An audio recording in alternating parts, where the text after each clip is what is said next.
I gave myself every broken advantage this ROM hack would allow, and set the difficulty to legendary. How far can I get in a hardcore Nuzlocke? This run is planned to be one big video, but I had to stop and share my experience with the first battle of the game. May normally has a single level 5 starter, and even hardcore ROM hacks like Emerald Kaizo normally leave this fight more or less alone, so I leveled my starter to 12 and went for it. I was surprised to find that May had 3 Pokemon, and that her lead Bulbasaur was level 12. May started with a turn 1 Terastallization, albeit to the worst type possible, Bug, which still retains many of Grass's weaknesses. My damage in Bite wasn't going to get us there, and with no level advantage and not having leveled my other 2 encounters, the first wipe is on me. After that, I came back better prepared, everyone at the level cap of 15, maxed IVs and stats, and held items. I used their level up moveset because at this time I had tutor moves set to be unlocked with badges.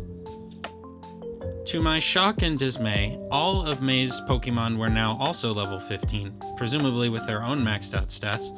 I was able to beat Bulbasaur and Torchic without much incident, but was then reverse swept by the Demon Dynamax Squirtle, setting up Rain with Max Geyser. Okay, no more playing around, I guess. I restarted, allowed tutor moves from the start, and built my new team. Let's check out the fight.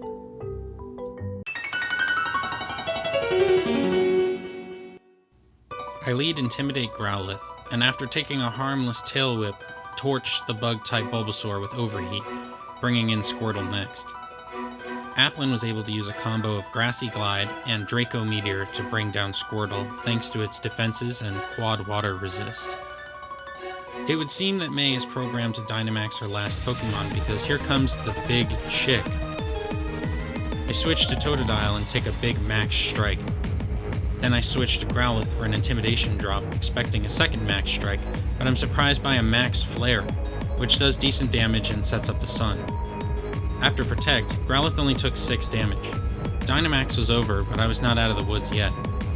I stayed in and took a Sun-boosted Ember, risking death to a crit, but survived, and fired off a Dragon Rage, which was not quite enough. Totodile was brought down to 14 HP by an Ember on the switch, and I decided I couldn't risk him taking a crit, so I switched again to Applin on a weak Scratch. After Leftovers recovery, I am barely able to survive a Sun-boosted Ember and land 2 Sucker Punches to win the battle. It definitely wasn't unmanageable, and I'm pretty sure I made it look harder than it was, but it was a serious reality check to me for the rest of the run.